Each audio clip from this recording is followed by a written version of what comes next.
Programme में खुशामदीद। मैं हूं आपका मेजबान समी इब्राहिम। आइए नजर डालते हैं आज की टॉप स्टोरीज पर। अमेरिका का ड्रोन हमलों की पॉलिसी में फौरी तब्दीली का कोई इम्कान नजर नहीं आ रहा। क्या नई हुकूमत ड्रोन हमले रुकवा पाएगी? मुस्लिम लीग नून की हुकूमत और पाक अमेरिका ताल्लुकात, ऊंट किस करवट बैठेगा? मंजूर वसान को फिर ख्वाब आ गया। इस बार कहते हैं कि वजीर आला सिंध नया और नौजवान चेहरा होगा। वजीर आला जो भी हो, पीपल्स पार्टी का मुस्तकबिल सिंध हुकूमत की कारकर्दगी से जुड़ा होगा। सरगना गिरफ्तार, लेकिन अली हैदर गिलानी का अभी तक कुछ पता नहीं। आखिर अगवाकार हैं कौन?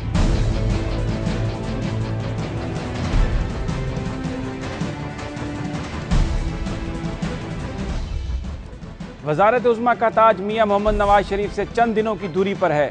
दहशतगर्दी, गुर्बत, बेरोजगारी और लोड शेडिंग से थके अवाम अपने मसाइल के हल के लिए नई हुकूमत के मुंतजर हैं। जहां पाकिस्तानी अवाम की नवाज शरीफ से तवक्कुआत हैं, वहीं बैरूनी दुनिया, खास तौर पर मगरबी मीडिया भी मियां साहब को दरपेश चैलेंजेस और मुस्तकबिल के मुमकिना मंजरनामे पेश कर रहा है।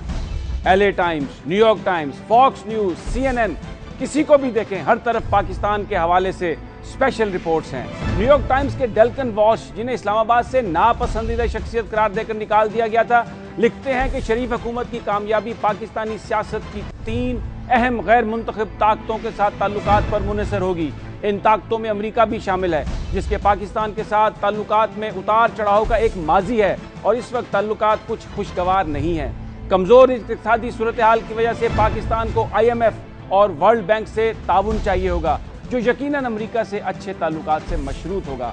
वाशिंगटन दबाव डालेगा कि पाकिस्तान इंतहा पसंद ग्रुपों के खिलाफ कार्रवाई करे। अखबार के मुताबिक इंतखाबात के फौरन बाद मियां नवाज शरीफ के साथ ही इस तासर को दूर करने के लिए मुतहर्रक हैं कि लीगी क़यादत इंतहा पसंदों के लिए कोई नरम गोशा नहीं रखती। लेकिन ये एक अहम मामला है, क्योंकि नवाज शरीफ के गुज़श्ता अदवार में भी अमरीकी हुकाम इस मामले पर परेशान रह चुके हैं। अखबार के मुताबिक दूसरी 2 अहम गैर मुंतखब कुव्वतें पाकिस्तानी फौज और अदलिया हैं। फौज के साथ ताल्लुकात की कामयाबी सिर्फ इस बात पर मुनहसर नहीं होगी कि नवाज शरीफ कितने तब्दील हो चुके हैं, ये सवाल भी निहायत अहम है कि अस्करी क़यादत की सोच कितनी तब्दील हुई है। इस वक्त पाकिस्तानी फौज के सरबराह जनरल इशफाक परवेज़ कियानी सियासी मामलात में मुदाखलत के ख्वाहिशमंद नजर नहीं आते। मियां नवाज शरीफ भी बहुत तब्दील हो चुके हैं, बड़े नरम गो हैं, सब्र से बात सुनते हैं और अहम मामलात पर सियासी जमातों और इदारों के साथ मिलकर हिकमत अमली तैयार करना चाहते हैं। मगरबी मीडिया के मुताबिक तीसरी बड़ी और नई ताकत पाकिस्तान की आज़ाद अदलिया है। गुज़श्ता 5 सालों में PPP की हुकूमत, बिलखुसूस सदर आसिफ अली जरदारी के बारे में अदलिया का रवैया खासा सख्त रहा और वो मुसलसल एहतसाब के अमल से गुजरे हैं। अब ये निहायत अहम होगा कि मुस्तकबिल में शरीफ इंतजामिया के अदालतों के साथ मामलात किस तरह चलते हैं। मुस्तकबिल के वज़ीर आज़म नवाज शरीफ के लिए एक फौरी मसला साबिक सदर परवेज़ मुशर्रफ का होगा। मुल्क की आला अदालत उनके खिलाफ गद्दारी का मुकदमा चलाने का कह रही है। देखना यह है कि नवाज शरीफ अदलिया को नाराज किए बगैर किस तरह इस मसले को हल करते हैं। वैसे तो इजाज़ुल हक ये कह रहे हैं कि नवाज शरीफ के इक़्तिदार संभालने से पहले ही परवेज़ मुशर्रफ को अपनी बीमार वालदा की इयादत के लिए मुल्क से बाहर भेजने का इम्कान है। ड्रोन हमलों का मामला भी खासा गंभीर है। मियां नवाज शरीफ अमेरिका को ड्रोन हमले ना करने पर कायल करने की बात कर रहे हैं, जबकि अमेरिकी हुकाम के मुताबिक ड्रोन हमलों की पॉलिसी में तब्दीली का कोई फौरी इम्कान नहीं। इस सारी सूरत हाल पर बात करने के लिए आज हमारे साथ स्टूडियो में बैठे हैं मोहित यूसुफ साहब, जो एक्सपर्ट हैं, बड़ी उनकी गहरी नज़र है मुल्की मामलात पर। इसके अलावा मशहूर सहाफ़ी अहमद रशीद भी हमें ज्वाइन करेंगे टेलीफोन लाइन पर, और मुस्लिम लीग नून के सेनेटर मुशाहिदुल्लाह वो भी हमारे साथ होंगे और कुछ बताएंगे कि मुस्लिम लीग नून क्या सोच रही है। मोहित, ये जो सारा एक मंजरनामा बन रहा है, क्या कहते हैं आप? देखिए, ये बात तो बिल्कुल दुरुस्त है। चैलेंजेस बहुत हैं इस मुल्क के लिए। अदलिया तब तक तो बहुत अच्छी रही मियां नवाज शरीफ साहब के लिए जब तक वो इक़्तिदार में नहीं थे। अब वो जब इक़्तिदार में आएंगे, अगर हुकूमत पे उसी तरह लैदे होगी जिस तरह पिछली हुकूमत के साथ हुई, तो मेरे नज़दीक ज़रूर कोई ना कोई कशीदगी की सूरत निकलेगी। लेकिन आपने अपने इंट्रो में भी ये कहा जा रहा है और मैं इस बात से मुत्तफ़िक हूँ, मियाँ साहब भी अपनी पुरानी गलतियों से मेरा ख्याल है उन्होंने भी सीखा है, तब्दीली आई है। हमारी अक्सरी क़यादत भी अब उस तरह नहीं देख रही मुल्क को कि जब भी कोई ऐसा मसला हो जो उनको पसंद ना हो तो वो इंटरवीन करें। वो 90 की दिहाई वाली बात नहीं है। तो मेरे नज़दीक उस तरह के मामलात शायद अब दोबारा ना हो, लेकिन बहरहाल बड़ा सोच समझ के काम लेना होगा। वाशिंगटन में, अमेरिका में बड़ा अरसा रहे हैं और अभी भी कुछ टाइम के लिए यहाँ पर आए हैं, फिर आप वहीं लौट जाएंगे वापस, रिसर्च फेलो हैं आप। ये जो सारा मामला है इस वक्त अमेरिका का दहशतगर्दी के खिलाफ जो जंग है, जिसमें यकीनन अमेरिका की ये ख्वाहिश होगी कि जो ग्रुप्स हैं उनके खिलाफ कार्रवाई की जाए, भले वो पंजाब में है, भले किस जगह पर हैं। तो ये जो एक चैलेंज है, इसको आप समझते हैं इतनी पॉलिटिकल विल होगी मियां नवाज शरीफ के पास चैलेंज को हल करने की? देखिए, पिछले 5 साल जो पंजाब में हुकूमत उनकी रही है उसमें तो ऐसी विल नज़र नहीं आई जनूबी पंजाब के हवाले से, लेकिन अमेरिका का प्रेशर बारहा होगा, बिल्कुल होगा। अब वो इस्लामाबाद में भी उनकी हुकूमत है। देखिए, ये सिर्फ अमेरिका का मामला नहीं है, मेरे नज़दीक पाकिस्तानी भी ये चाहते हैं और पाकिस्तान के लिए ज़रूरी है कि कुछ किया जाए। हाँ, ये ज़रूरी नहीं है कि आप पूरी अपनी फ़ौज या अपनी ताकत लेके पहुंच जाए, लॉन्ग टर्म प्लान बनाएं, लेकिन अगर इसको हमने सही तरह से टैकल ना किया इस इंतहा पसंदी को, तो ये पाकिस्तान के लिए बहुत बड़ा खतरा है। अमेरिका की बात तो बाद में आई। देखिए, ये चंद दिन पहले जनरल इशफाक परवेज़ कियानी ने एक स्टेटमेंट दी जिसमें उन्होंने ये कहा कि जो भी ये समझता है कि ये दहशतगर्दी की जंग पाकिस्तान की नहीं है, ये इंतशार के मुताबिक है। जबकि हमें नज़र आता है कि मियां नवाज शरीफ साहब और कई दूसरी जो रिलीजियस पॉलिटिकल पार्टीज़ हैं, उनकी सोच बड़ी मुख्तलिफ है। तो आगे चलकर आप समझते हैं कि ये सारे ऑन बोर्ड हो जाएंगे? समी भाई, हमें और क्या चाहिए देखने के लिए कि ये पाकिस्तान की जंग है? 50,000 हमारे शहरी जो हैं वो इस दहशतगर्दी में मारे गए हैं। ये बात आपकी दुरुस्त है। इस वक्त फ़ौज जो है वो तालिबान से बात करने के लिए बिल्कुल आमादा नहीं है, इसमें कोई शक नहीं। मियाँ साहब ने, इमरान खान साहब ने कहा है कि वो बात करेंगे, तो इस पर एक थोड़ी बहुत कशीदगी होगी। अब ये राय किस तरह आपस में आके मिलती है, एंड में मुझे लगता है कि अगर बातचीत की कोशिश भी की गई, मुझे नहीं नज़र आता कि तालिबान इस वक्त कोई ऐसी सोच रखते हैं कि वो बात करके और पाकिस्तानी रियासत में अपने आप को पाकिस्तानी कवानीन के तहत शामिल करना पसंद अच्छा, ये जो फ़ौज के साथ जो रिलेशनशिप है, इस पर तो मैं बाद में बात करता हूँ। पहले ये दहशतगर्दी के खिलाफ ग्रुप्स के जो कार्रवाई है वो इसलिए नहायत अहम समझी जा रही है इस्लामाबाद में और वाशिंगटन में कि अगर ये नहीं हुआ तो जो IMF से, वर्ल्ड बैंक से, बैरूनी दुनिया से पैसे आपको चाहिए अपना बजट गैप पूरा करने के लिए, इस मुल्क की इकोनॉमी को चलाने के लिए, वो नहीं मिलेंगे। ये तो बड़ा अहम चैलेंज है और बड़ी मुश्किल पोजीशन में होंगे मियाँ साहब। देखिए, वो आर्म ट्विस्टिंग चलती रहती है बैरून मुल्क। जो इस तरह की बात हो रही है, मेरे नज़दीक पाकिस्तान को ऐसा कोई खदशा नहीं कि पैसे बिल्कुल नहीं मिलेंगे या दुनिया पाकिस्तान को छोड़ देगी, लेकिन ये मामला उस बात तक पहुँचे क्यों कि दुनिया हमें इस तरह थ्रेटन करे कि जी हम आपके पैसे ले लेंगे और ये नहीं करने देंगे। हमें खुद सोचना चाहिए कि अपने लिए। और मैं आपको ये भी बताऊं, दुनिया ये नहीं कहती कि कल जाके आप तमाम इन कुव्वतों पे हमला कर दें, चाहे पाकिस्तान को जो भी नुकसान हो। एक प्लान बनाएं और सारी दुनिया और पाकिस्तानियों के सामने रखें कि इस तरह हम अगले 4, 5, 10 बरस में इस मामले से निपटेंगे। अच्छा, एक मैं अमेरिका के साथ क्योंकि ताल्लुकात के हवाले से बात हो रही है, आज दफ्तर खारजा का स्टेटमेंट आया अमेरिका का कि ड्रोन हमलों की जो पॉलिसी है वो फिर जारी रखेंगे हम, लेकिन मियाँ साहब का ये बयान था कि वो कायल करने की कोशिश करेंगे कि जो हुकूमत है अमेरिका की वो इस पॉलिसी में तब्दीली करे। तो एक हमें बड़ा वाज़े इस वक्त कॉन्फ्लिक्ट और एक बड़ा गैप नज़र आ रहा है इसमें। है, बिल्कुल है। अमेरिका में तो मुझे कोई ऐसी सोच नज़र नहीं आती कि ड्रोन हमले बंद कर दिए जाएं, बल्कि ये सिर्फ पाकिस्तान में नहीं, दुनिया की सतह पे अमेरिका इस प्लेटफॉर्म को यूज़ कर रहा है। खैबर पख्तूनख्वा में इमरान खान साहब आ गए, वो तो कहते हैं कि ड्रोन को गिरा देना चाहिए मार के। अच्छा मोहित, यहाँ पर हमें अहमद रशीद साहब ने ज्वाइन किया, आप हमारे साथ रहिए। अस्सलाम वालेकुम अहमद रशीद साहब। वालेकुम अस्सलाम। बहुत बहुत शुक्रिया हमें ज्वाइन करने का। हम बात कर रहे थे यहाँ पर पाक अमेरिका ताल्लुकात की, तो रशीद साहब ये जो चैलेंजेस बयान किए जा रहे हैं, ख़ास तौर पर दहशतगर्दी के खिलाफ जंग में बड़े डिसाइसिव एक्शंस, और उसमें पाकिस्तान की एस्टेब्लिशमेंट से भी बहुत तवक्कुआत की जा रही हैं, कितना मुश्किल होगा और आप क्या समझते हैं मियाँ नवाज शरीफ साहब के लिए ये जो चैलेंज है? देखिए जी, अभी जो फोकस है गवर्नमेंट का, जो फोकस होगा वो इकोनॉमिक रिवाइवल का होगा और इकोनॉमी को ठीक रखना और हमारे जो इक्तिसादी सूरत हाल है उसको बेहतर बनाना। अब उसके जो ये मियाँ साहब का जो मेरे ख्याल में सारा कोशिश इसी पे होगा शुरू में, मगर इकोनॉमिक्स को भी ठीक करना, आपकी फॉरेन पॉलिसी को भी पहले ठीक करना होगा। और इस वजह से मेरे ख्याल में वो इंडिया की तरफ से तो उनने तो हाथ मिलाया है, शायद वो कुछ 3-6 महीने के अंदर अंदर शायद वो कुछ अफगानिस्तान की तरफ भी तवज्जो दें। इसलिए पाकिस्तान का जो मौक़िफ़ है इलाके में अभी तक बहुत नाजुक है और वो बेहतरी चाहिए इसमें। और अच्छा रशीद साहब, आपने फरमाया कि फोकस होगा ज़्यादा इकोनॉमिक को हालात को ठीक करने पर, तो जब भी हमारी ये डिप्लोमेट से बात होती है ऑफ द रिकॉर्ड कन्वर्सेशन में भी वो यही कहते हैं कि जो इक़्तिसादी पॉलिसी है, इकोनॉमिक असिस्टेंस जो है वो जुड़ी हुई है दहशतगर्दी से पाकिस्तान की इकोनॉमी, क्योंकि अगर एक्शन नहीं हुआ डिसाइसिव तो बड़ा मुश्किल है फॉरेन इन्वेस्टमेंट का आना। ये तो बिल्कुल सही बात है जी, प्राइवेट फॉरेन इन्वेस्टमेंट को आना, आपने खुद देख लिया कि हमारा इन्वेस्टमेंट तो हो ही नहीं रही है ना पाकिस्तान में, बाहर से कोई इन्वेस्टमेंट नहीं आ रहा है 2-3 साल से, और ये साल जो है ये तो और भी खराब होगा। और बहुत सा जो लोकल इन्वेस्टमेंट है, पाकिस्तानियों का इन्वेस्टमेंट है, वो भी नहीं हो रहा है, इसलिए लोग अपने पैसे बाहर ले जा रहे हैं, इंडस्ट्रियाँ बंद हो रही हैं, दुबई जा रहे हैं, बांग्लादेश जा रहे हैं, दूसरे मुल्कों में जा रहे हैं। तो ये तो फॉरेन पॉलिसी तो एक हिस्सा होगा इकोनॉमिक रिवाइवल का, इसके बगैर आप अपना इमेज को बेहतर बनाने में और दहशतगर्दी का कुछ करने में ये आप मजबूर होंगे। मगर मैं ये भी कहता हूँ कि अहम बात जो अभी जल्दी में जो अहम बात होगी वो है कि आप कितना हद तक आप इकोनॉमिक रिफॉर्म, टैक्सेशन रिफॉर्म और ये सारी चीजें जो पीपल्स पार्टी गवर्नमेंट को बैनुल-अक़वामी दुनिया, आपको याद होगा वो एक तंजीम थी फ्रेंड्स ऑफ पाकिस्तान। अहमद रशीद साहब, मैं आपको यहाँ पे रोक रहा हूँ, वक्त हुआ एक ब्रेक का, इस पर गुफ्तगू नाज़रीन जारी रहेगी। हम मिलते हैं ब्रेक के बाद और इसी मौजू पर गुफ्तगू जारी रखेंगे।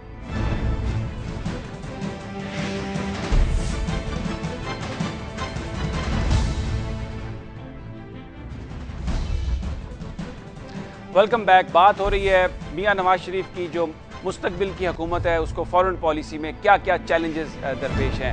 अहमद रशीद साहब भी हमारे साथ हैं। अहमद रशीद साहब, फॉरेन पॉलिसी के हवाले से एक बड़ा अहम जो पाकिस्तान का मामला है वो इंडिया के साथ है, कुछ इस पर कमेंट फरमाइएगा कि मियां साहब ने तो एक आते ही एक ऑलिव ब्रांच एक्सटेंड की, कहा मनमोहन सिंह को कि वो आए हल्फ बर्दारी की तकरीब में, शायद वो नहीं आ रहे।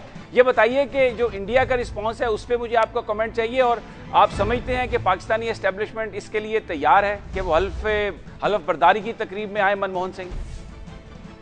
देखिए, अभी जो है इंडियन कांग्रेस गवर्नमेंट जो है वो बहुत कमजोर है, और वो कोई मेरे ख्याल में मनमोहन सिंह ने अभी भी रिजेक्ट कर दिया है वो जो मियां साहब ने कहा था कि आप इनॉग्रेशन पे आए। तो अभी इंडियन गवर्नमेंट जो है वो इतनी आगे कदम नहीं लेगा। दूसरी बात ये है कि जो बहुत सी अच्छी चीजें हुई हैं इंडिया पाकिस्तान के दरमियान में इन 9 महीनों में, मगर जो बात फंसी हुई है इन दोनों तरफ से, इस पे फंसी हुई है कि पाकिस्तान कह रहा है कि आप अब कोई सियासी बातचीत शुरू करें, कश्मीर और बाकी जो हमारे मसले हैं उसके ऊपर सियासी बातचीत करें। इंडिया कह रहा है कि जी आप पहले ये जो मुंबई वाले अदालत चल रही है इस पे आप कुछ तेज रफ्तारी दिखाएं। तो मियां साहब को फौरन ही यही जो रुकावटें पिछली हुकूमत को मिली थी, यही रुकावटें आगे भी मिलनी है इनको। अच्छा रशीद साहब, ये फरमाइएगा कि ग्वादर का जो मामला है, कुछ लोगों का कहना है कि इस पर भी वाशिंगटन कुछ खफा है और वो चाह रहे हैं कि ये जो प्रोजेक्ट था ये चाइनीज को नहीं मिलना चाहिए था, क्या फरमाएंगे आप? नहीं, मैंने तो ऐसी कोई बात नहीं सुनी है जी। शायद कुछ थिंक टैंक्स हो, कोई एक्सपर्ट्स हो जो ऐसी कोई उनने बात की है, मगर ओबामा एडमिनिस्ट्रेशन से तो मेरे ख्याल में ग्वादर पे ऐसी कोई बात नहीं। जरूर कुछ जो लंबे देखते हैं चाइना का रोल और चाइना का जो पोजीशन है एशिया में, वो शायद इस बात पे आए, मगर एडमिनिस्ट्रेशन में ऐसी कोई बात नहीं हुई। मैं एक बात और करना चाह रहा हूँ कि ये कि एक तो फॉरेन पॉलिसी पे बहुत जो लोन्स, अगर पाकिस्तान को इन्वेस्टमेंट लोन सारा कुछ जो चाहिए है, अगर वो फॉरेन पॉलिसी पे भी रहता है, मगर मैं आपको ये एम्फसाइज कर रहा हूँ कि अगर मियां साहब ने इक्तिसादी रिफॉर्म नहीं किया और टैक्सेशन को सिस्टम बेहतर नहीं किया, करप्शन की जो बातें इस पर सख्ती नहीं की, तो फिर भी बैनुल-अक़वामी जो दुनिया है वो मायूस होके फिर से चला जाएगा पाकिस्तान से। जी अच्छा मुहित, मैं आपसे ये पूछूंगा कि बड़ी ज़बरदस्त बात की है रशीद साहब ने रिफॉर्म्स की हमारे टैक्स स्ट्रक्चर में, तो उसके लिए तो आपको पता है आइन में तरमीम की ज़रूरत होगी, और फिर जो इसका मतलब है कि तमाम सियासी जमातें ऑन बोर्ड होना पड़ेंगी। अभी तक इसलिए ये रिफॉर्म नहीं हो सकी कि हमारी पार्लियामेंट में जो ज़्यादा तादाद है लोगों की वो लैंडलॉर्ड्स की है, इंडस्ट्रियलिस्ट की है, तो वो टैक्स तो चाहते नहीं है। तो ये एक बड़ा मुश्किल मरहला होगा नवाज शरीफ साहब के लिए। देखिए, मैं इस बात का कायल हूं कि जो भी तरमीम चाहिए वो होना ज़रूरी है। सारी दुनिया के पास हम कशकोल लेके पहुंच जाते हैं, अपना टैक्स रिफॉर्म करते नहीं। ये जब दुनिया हमें कहती है कि हमारा टैक्स पेयर आपको पैसे दे रहा है, आप अपने टैक्स पेयर से पैसे नहीं लेते, ये बात बिल्कुल दुरुस्त है। हमारे जो चलाने वाले हैं मुल्क, उन्होंने बेवकूफ़ बनाया हुआ है दुनिया को भी, आवाम को भी। बहुत सख्त ज़रूरत है, और अगर पार्लियामेंट वाले ये नहीं चाहते तो फिर पाकिस्तान को दुनिया छोड़ देगी, और फिर जो हमारे साथ होगा वो अल्लाह ही बेहतर जानता है। तो ये अब ज़रूरत है। मियाँ साहब बड़ी देर से ये बात कर रहे हैं, और अब अगर ना हो सका इतने भारी मैंडेट के बाद, तो फिर शायद ये हम कभी भी ना कर सकें। अच्छा अहमद रशीद साहब, ये एक जो बड़ा फौरी मसला आएगा जब इक़्तिदार में आएंगे नवाज शरीफ साहब, तो वो परवेज़ मुशर्रफ का मामला समझा जा रहा है, क्योंकि सुप्रीम कोर्ट ने ये बॉल जो है ये फेडरल हुकूमत के कोर्ट में डाल दिया और उनसे राय तलब की थी। तो अब ये इस मामले से कैसे निकलेंगे मियां नवाज शरीफ साहब? मेरे ख्याल में जो सुप्रीम कोर्ट है वो हमारे लिए कोई रास्ता निकाल देगा कि ये स्वेरिंग इन से पहले कुछ ऐसा हो जाएगा कि मुशर्रफ साहब बाहर फिर से चले जाएं, उनको इजाज़त मिल जाएगी उनकी अपनी फैमिली को देखने के लिए। मेरे ख्याल में कोई नहीं चाह रहा है इस मुल्क में अभी इस वक्त कि परवेज़ मुशर्रफ के साथ आमना सामना हो या उनकी बेइज्जती हो या कोर्ट में आए और सारा कुछ हंगामा चले।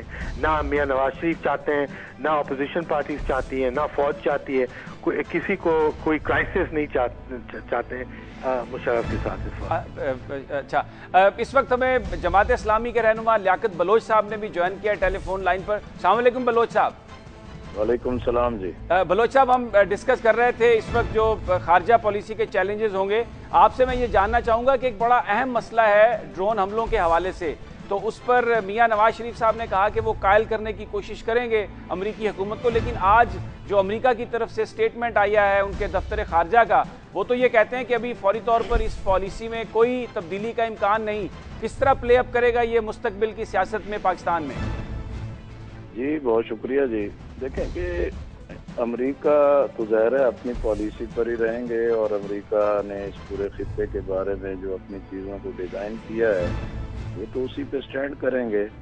लेकिन उन्हें जो अब तक भी जो हमायत, मदद या अपने एजेंडे की तकमील के लिए तामन मिलता रहा है वो पाकिस्तान की हुकूमतों की तरफ से मिलता रहा है। इससे पहले जनरल परवेज़ मुशर्रफ ने 9/11 के बाद एकतरफा तौर पर जो साथ दिया उस पर अमेरिका ने पूरी तरह एंजॉय किया है, और सरासर हम ही नुकसान में रहे हैं। पूरा पाकिस्तान दहशतगर्दी के शिकार कर दिया गया है, तादाद लोग शहीद हुए हैं, बड़ा नुकसान हुआ है। लेकिन इसी हवाले से पार्लियामेंट ने 2 मरतबा कंसेंसस के साथ करारदादें मंजूर की कि दाखिला और खारजा पॉलिसियों को बदलना चाहिए। सदर आसिफ अली जरदारी पर सबसे बड़ा जो इल्ज़ाम या हकीकत की बुनियाद पर जो चीज़ें उनके सामने आईं वो यही थी कि भी पार्लियामेंट की करारदादों पर अमल नहीं किया। अब वो करारदादें कि जिसके इत्तफाक राय में खुद मुस्लिम लीग नून भी शरीक रही है, बाकी जमातें भी शरीक रही हैं, तो अब ये मरला आ गया है कि भाई हम पार्लियामेंट की उन करारदादों को ऑनर करें और उसी के मुताबिक अपनी दाखिला और खारजा पॉलिसी को बनाए। बहुत बहुत शुक्रिया लियाकत बलोच साहब, बहुत शुक्रिया। मैं आपकी तरफ आऊँगा मोहित। ये जो एक सारा मामला है ड्रोन हमलों का, अमेरिका के साथ ताल्लुकात और दहशतगर्दी की जो जंग है, इसमें मैंने एक नज़र आ रहा था कि जो एक सियासी जमातें जो डिमांड कर रही हैं वो थोड़ा मुश्किल और मुख्तलिफ है उस डिमांड से जो शायद पाकिस्तान की एस्टेब्लिशमेंट समझती है। तो ये आगे चलकर जो मामला है ये किस तरह से प्ले अप करेगा? देखिए, अगर आप खुद कह रहे हैं कि आपकी सियासी क़यादत और इस्टेब्लिशमेंट एक पेज पे नहीं है, तो फिर जो तफरीक है उसको दुनिया इस्तेमाल करेगी। जो उनको वो चीज़ देने के लिए तैयार है, जो उनको चाहिए, वो उनसे जाके अपना काम करा लेंगे। और हमारी इस्टेब्लिशमेंट जो है वो हमेशा ही फॉरेन पॉलिसी में उनका एक अहम रोल रहा है।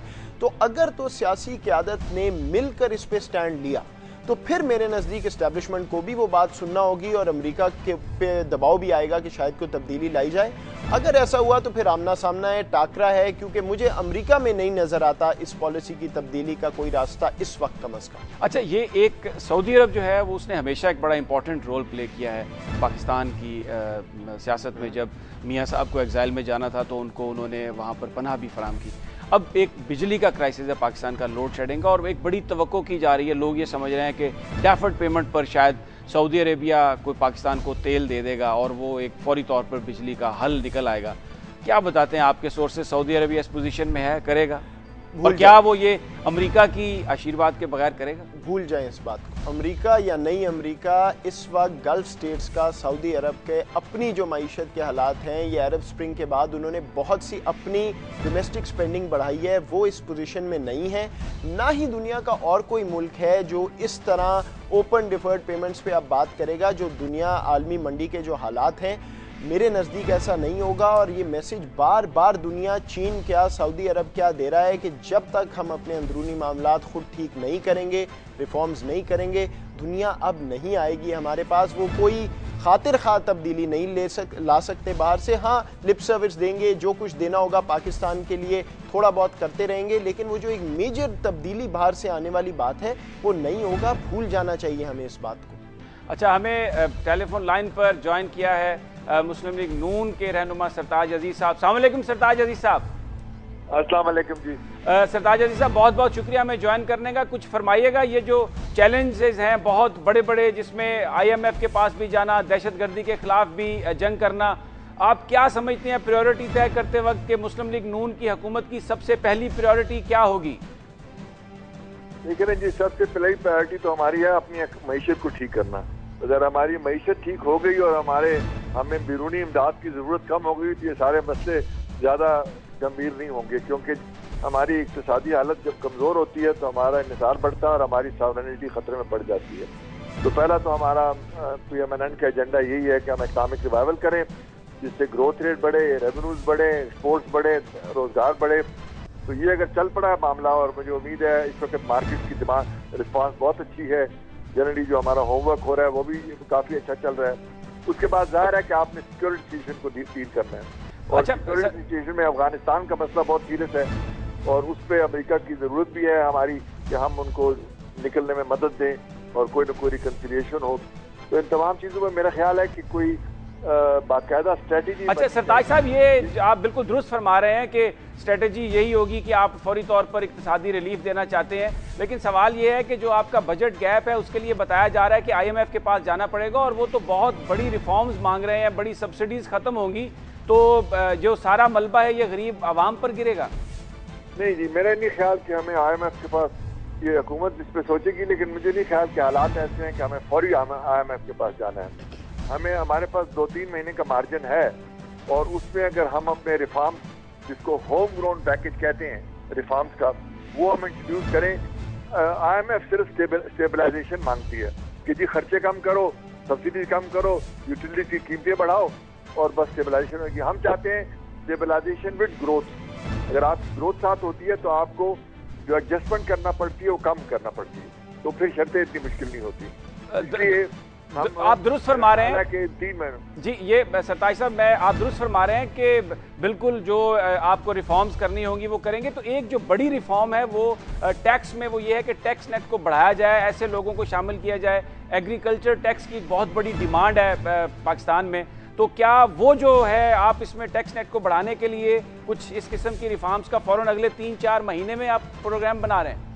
नहीं, इस पे जो हम करेंगे वो तो बजट में आपके सामने आ जाएगा 2 हफ्ते में, क्योंकि बजट तो 10 जून तक आना है।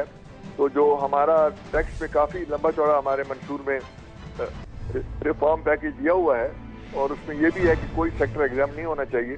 तो मेरा ख्याल है कि इसमें तो आप 3 महीने का इंतजार नहीं कर सकते। रेवेन्यूज हमें फ़ौरन बढ़ाने हैं, खर्चे फ़ौरन कम करने हैं, कारपोरेशन के लॉसेस फ़ौरन कम करने हैं, ताकि आपकी फिजिकल सिचुएशन बहुत ही ख़राब है। जिस तरीके से उन्होंने नॉन डेवलपमेंट खर्चे किए, जिस तरीके से कर्जे लिए, वो कर्जे का हमारा हर साल 50% रेवेन्यू हमारे वहाँ चले जाते हैं। बहुत बहुत शुक्रिया सरताज अजीज साहब, जो कह रहे थे कि बहुत शदीद ज़रूरत है, फौरी ज़रूरत है कुछ इकदामात की। इकॉनमी की हालत ख़राब है, लेकिन बड़ा एक अज़्म है मुस्लिम लीग नून की क़यादत में और आने वाली हुकूमत में कि वो इस मामले को दुरुस्त करेंगे। यहाँ पर नाजरीन वक्त हुआ एक ब्रेक का, और ब्रेक के बाद हम मिलेंगे इस स्टोरी पर। मंजूर वसान को फिर ख्वाब आ गया। इस बार कहते हैं कि वजीर आला सिंध नया और नौजवान चेहरा होगा। वजीर आला जो भी हो, पीपल्स पार्टी का मुस्तकबिल सिंध हुकूमत की कारकर्दगी से जुड़ा होगा।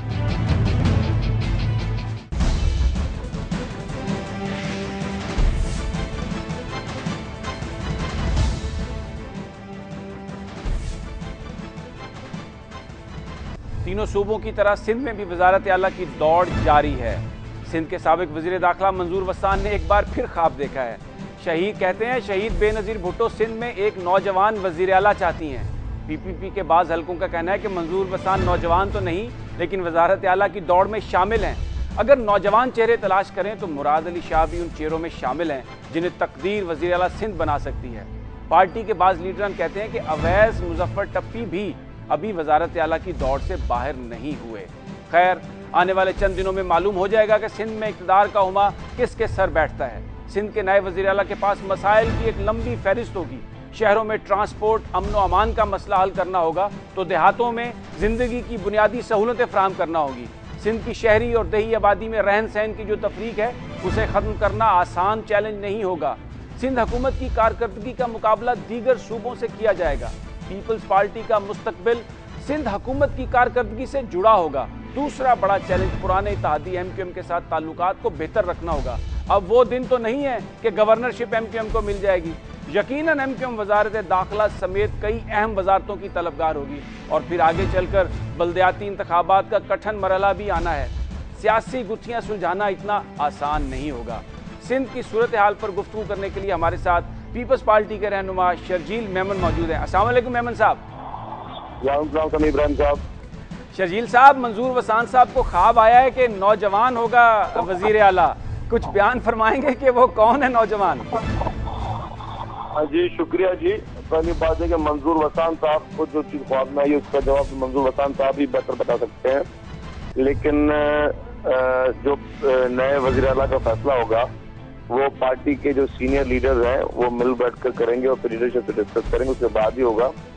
और मैं अभी कोई हतमी तौर पर नहीं कह सकता कि नौजवान होगा या कोई एक्सपीरियंस एज वाला होगा, तो इस बारे में मैं कुछ नहीं कर सकता, लेकिन मेरा जहाँ तक अंदाजा है कोई एक्सपीरियंस ही शख्स होगा। अच्छा, ये बताइए मेमन साहब के वज़ीर आला का इंतखाब करते वक्त आप बुनियादी तौर पर कौन सी खसूसियात हैं जो आप देख रहे हैं, क्योंकि जो इलेक्शन के हालिया नताइज हैं उसमें पंजाब में पीपल्स पार्टी को बड़ी एक शिकस्त हुई है और लोग ये समझते हैं कि मुस्तकबिल का जो सिंध का वज़ीर आला है वो एक उसकी परफॉर्मेंस नहायत अहम होगी और पाकिस्तान पीपल्स पार्टी का मुस्तकबिल उसकी परफॉर्मेंस से जुड़ा हुआ होगा। दो चार मुख्तलिफ चीजें। पहली बात ये कि इससे पहले भी जो हमारे वज़ीर आला साहब थे उनकी परफॉर्मेंस माशाल्लाह बहुत अच्छी रही है और क्रिटिसिज्म बहुत हुआ है हम पर, बिल्कुल सराखों पर, लेकिन उन सारे क्रिटिसिज्म के बावजूद जो फ्लड्स गए उन फ्लड्स में जिस तरह लाखों अफराद की रिहेबिलिटेशन जो हुई है, उनको रेस्क्यू किया गया, उसके बाद फिर 1,65,000 नौजवानों को रोजगार मिला है, सेक्टर स्कीम्स मिली हैं बहुत ज़्यादा किसानों के लिए, गरीबों के लिए, एजुकेशन रिफॉर्म्स, हेल्थ रिफॉर्म्स, बहुत बड़ी तादाद में बड़े मैसिव काम हुए जिसकी वजह से ही इनकी आवाम ने हमें एक भारी मैंडेट एक दफ़ा फिर दिया है। दूसरी बात, आपने पंजाब की शिकस्त की बात की, उस पंजाब की शिकस्त को हम शिकस्त तस्लीम इसलिए नहीं करते, हम समझते हैं कि पंजाब में हमें बहुत ज़्यादा शिकायतें भी मिली हैं, वहाँ पे मुख्तलिफ कॉन्स्टिट्यूंसी से धांधली के सबूत भी मिले हैं और आज भी हमारे मुख्तलिफ लीडरों ने मुख्तलिफ टीवी चैनल्स पर प्रेस कॉन्फ्रेंस करते हुए उन सबूतों को आवेदन किया है पब्लिक के सामने। लेकिन मैं समझता हूँ कि 1990 में भी एक इंतखाबात हुए थे जिसकी रिजल्ट जो है वो फिर अफजल खान केस के बाद सामने आई थी। तो जो पंजाब में अभी जो हालिया ड्रामा हुआ है ये कभी ना कभी इसका भी चेहरा पे नकाब होगा कि किस तरह साजिश हुआ, किस तरह जो है वहाँ पे आवाम के मैंडेट को बुलडोज किया गया। मेमन साहब, यकीनन आपकी इस बात में वजन है कि सिंध में पीपल्स पार्टी ने कामयाबी हासिल की है, तो ये इस बात का सबूत है कि वहाँ जो सूबाई हुकूमत है सिंध की उसने यकीनन कुछ ना कुछ डिलीवर किया होगा। लेकिन अगर हम देखें देहाती इलाके और जो शहरी इलाकों की जो तफरीक है रहन सहन की, वो बहुत बड़ी तफरीक है और जो आपको बड़े चैलेंजेस अर्बन सेंटर्स में है जिसमें अमन अमान का मसला है, ट्रांसपोर्ट का मसला है, वो हम देखते हैं कि हमें कोई ज़्यादा हल हुए नज़र नहीं आए, जिसकी वजह से वहाँ पर आज भी लोगों की चॉइस पीपल्स पार्टी की बजाय एमक्यूएम है। देखिए, अगर लॉ एंड ऑर्डर पूरे सूबे में ख़राब होता तो फिर वही लॉ एंड ऑर्डर की सिचुएशन जो हमारे रूरल एरियाज़ हैं वहाँ पे भी ख़राब होती। लेकिन अर्बन एरियाज़ में जो लॉ एंड ऑर्डर की सिचुएशन है, समी साहब आप एक सीनियर जर्नलिस्ट हैं, आप अगर आप पिछले 25-30 साल की हिस्ट्री देख लें, कराची में कभी भी ये चीज़ पीसफुल नहीं रही है। यही टारगेट किलिंग, यही जो दीगर मसाइल हैं वो चलते रहे हैं। तो कराची में उन्हीं चीज़ों का तसलसल अभी तक चलता हुआ आ रहा है। इसमें बहुत ज़्यादा एलिमेंट्स हैं, बहुत जी, जी। इसमें इशूज है, मैं उस इशूज पे अभी उसको डिस्कस नहीं करना चाह रहा, लेकिन उसके बावजूद, इन सारी चीज़ों चैलेंजेस के बावजूद, इन पिछले 5 सालों में जो कराची में जितनी बड़ी तादाद में दहशतगर्दों को की गिरफ्तारी हुई है, बड़ी तादाद में टारगेट किलर्स को और मुख्तलिफ कलदम तंजीमों के लोगों को गिरफ्तार किया गया है, अभी तक वो लोग जेल में हैं और उन सब लोगों बहुत बहुत शुक्रिया शर्जील मेमन साहब, बहुत शुक्रिया। इस वक्त हमें ज्वाइन किया टेलीफोन लाइन पर मंजूर वसान साहब ने। अस्सलाम वालेकुम वसान साहब। वालेकुम सलाम। वसान साहब, आपने ये तो बताया कि मोहतरमा ख्वाब में आपको ये कह रही हैं कि नौजवान चेहरा और नौजवान चाहिए सिंध का वज़ीर आला, कुछ और भी बताया इसके साथ उन्होंने? कुछ पंजाब में जो पीपल्स पार्टी का रिजल्ट है उसके हवाले से बात की?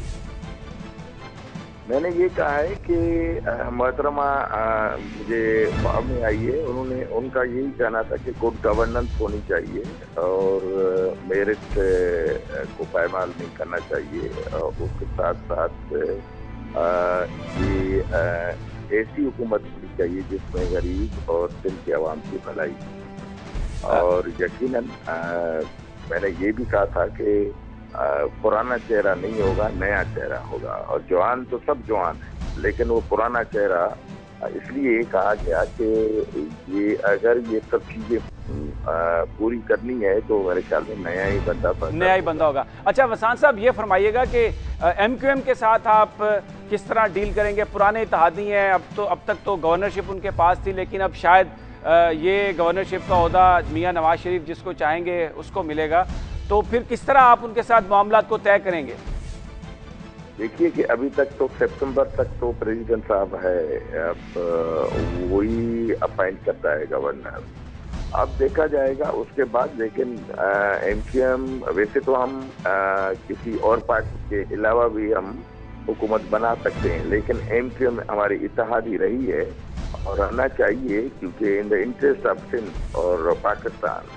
तो हम पहले हुकूमत बनाएंगे और उसमें जाहिर है MQM हमारे साथ होगी, जिस तरह से पहले।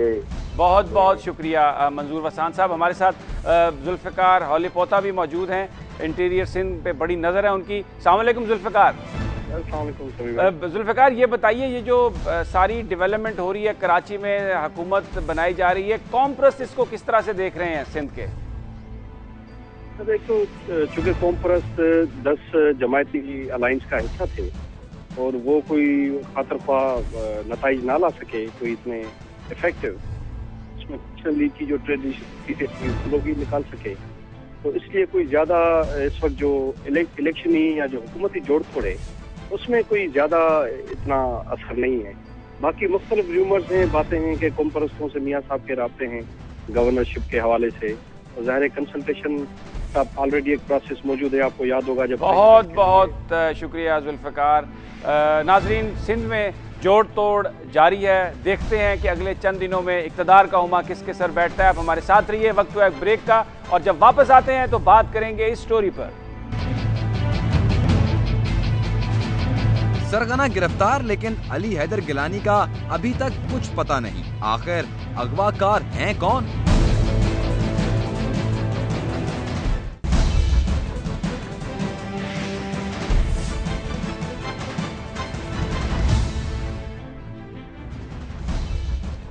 अली हैदर गिलानी को बाजियाब कराने के लिए गुज़श्ता 3 दिन से ऑपरेशन जारी है। पहले इत्तला आई कि उन्हें बाजियाब करा लिया गया है, फिर बताया गया कि अगवाकारों ने उन्हें शायद कहीं और मुंतकिल कर दिया है। अब सुनने में आ रहा है कि अगवा करने वाले गिरोह के सरगना फरीद को तो गिरफ्तार कर लिया गया है, लेकिन अली हैदर गिलानी अभी तक बाजियाब नहीं हो सके। अगवा हमारे यहाँ कोई नया जुर्म नहीं, ताहम इस भयानक खेल की निशानदेही तभी होती है जब कोई मशहूर शख्सियत इसका शिकार होती है। गुज़श्ता चंद सालों से हमारे यहाँ ये मामूल बन चुका है कि जब भी अगवा की कोई वारदात हो, कत्ल का कोई सानिया हो, उसे फ़ौरन तालिबान के खाते में डाल दिया जाता है। लेकिन इसके कुछ और पहलू भी हैं जिनके बारे में बात नहीं की जाती।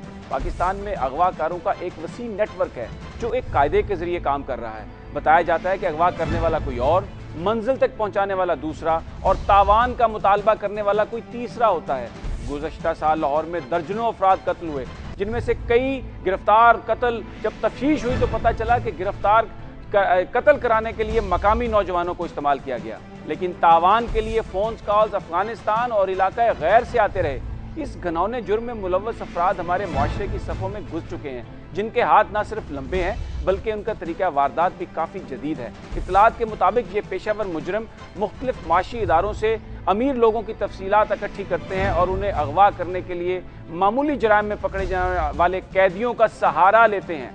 इंसानी जानों का ये संगीन कारोबार करने वालों के मुतालिक बात करने के लिए हमारे साथ आज मौजूद हैं साबिक आईजी पंजाब जनाब अहमद नसीम साहब, इसके साथ साथ नौशहरा के DPO वकार साहब भी हमारे साथ हैं। मैं अहमद नसीम साहब से गुफ्तगू से पहले बात करूंगा DPO साहब से। अस्सलाम वालेकुम वकार साहब। अस्सलाम वालेकुम जी। वकार साहब, ये बताइएगा कि क्या स्टेटस है जो आप तलाश करने की कोशिश कर रहे हैं अली हैदर गिलानी को, क्या बताते हैं जरा? अभी वो नौशहरा में ही है या उन्हें कहीं और मुंतकिल कर दिया गया है? आपके सोर्सेज क्या कह रहे हैं? जी, मैं थोड़ा सा बैकग्राउंड में जाना चाहूँगा। ये एक जॉइंट ऑपरेशन था पेशावर पुलिस और नौशहरा पुलिस का। एक किडनैपिंग का केस था जिसमें अब्दुल वहाब मगवी था और टेक्निकल डेटा और ह्यूमन हिंट पे एक जगह पे मिस्री बांडा के एरिया है, ये पुलिस स्टेशन अकोड़ा, वहाँ पे रेड किया गया कल सुबह, अलग सुबह। इसमें अब्दुल वहाब रिकवर किया गया और जब मजीद अब्दुल वहाब से पूछा गया तो उसने एक ऐसी बात की कि यहाँ पे एक पंजाब से ताल्लुक रखने वाला मगवी भी था जिसका जो कि गिलानी साहब का बेटा खुद को बताता था। अच्छा, ये वकार साहब, मैं ये एक आपसे पूछूंगा कि जब आपने ये रेड किया तो आपको ये नहीं पता था कि वहां पर अली हैदर गिलानी भी हो सकते हैं? जी नहीं, हमें बिल्कुल ये पता नहीं था। ये एक आपने दूसरे जो एक मगवी हैं उनके लिए ये ऑपरेशन किया था। अच्छा, अब ये बताइए कि आपको सोर्सेज क्या बता रहे हैं? आपकी सर्च जारी है या कहीं आप समझते हैं उन्हें शिफ्ट कर दिया गया कहीं और? जी, मैं यही बता रहा हूँ कि जब इसको दुरुस्त मानते हुए इस इंफॉर्मेशन को हमने पूरे एरिया में, न सिर्फ नौशहरा में बल्कि मर्दान में और चारसदा में अपना सारा ऑपरेशन का नेटवर्क बिछा दिया और टेक्निकल असिस्टेंस जो क्या हमारे लॉ इन्फोर्समेंट एजेंसीज के पास होती है उसको इस्तेमाल करते हुए हमने सारी रात वहाँ पे ऑपरेशन किया और नेक्स्ट आज सुबह हमने मजीद इसमें अचीवमेंट हासिल की। वो अचीवमेंट मैं आपको बता नहीं सकता क्योंकि उससे हमारी इन्वेस्टिगेशन इफेक्ट हो जाएगी। तमाम चीज़ों को सामने रखते हुए किडनैपिंग को भी हमने सुना आज, उसके बाद तमाम जो मुल्ज़मान गिरफ्तार किए गए थे उनसे हमने तस्दीक की, इंटरोगेशन की। तमाम चीज़ों को सामने रखते हुए ये बात सामने आई कि जो मगवी था Abdul Wahab, he was kept under the impression कि यहाँ पे पंजाब से ताल्लुक रखने वाले। बहुत शुक्रिया वकार साहब। अब हम चलते हैं अहमद नसीम साहब के पास, वो हमारे साथ मौजूद हैं, साबिक आईजी पंजाब। अस्सलाम वालेकुम नसीम साहब। जी वालेकुम अस्सलाम। नसीम साहब, ये जो किडनैपिंग के वाक़यात मुख्तलिफ ग्रुप करते हैं और हम इन्हें सीधा तालिबान पर डाल देते हैं, आप तो बड़ा अरसा पुलिस में रहे हैं, फिर कुछ फरमाइएगा ये कौन लोग हैं, किस तरह करते हैं और क्या है ये सारा मामला?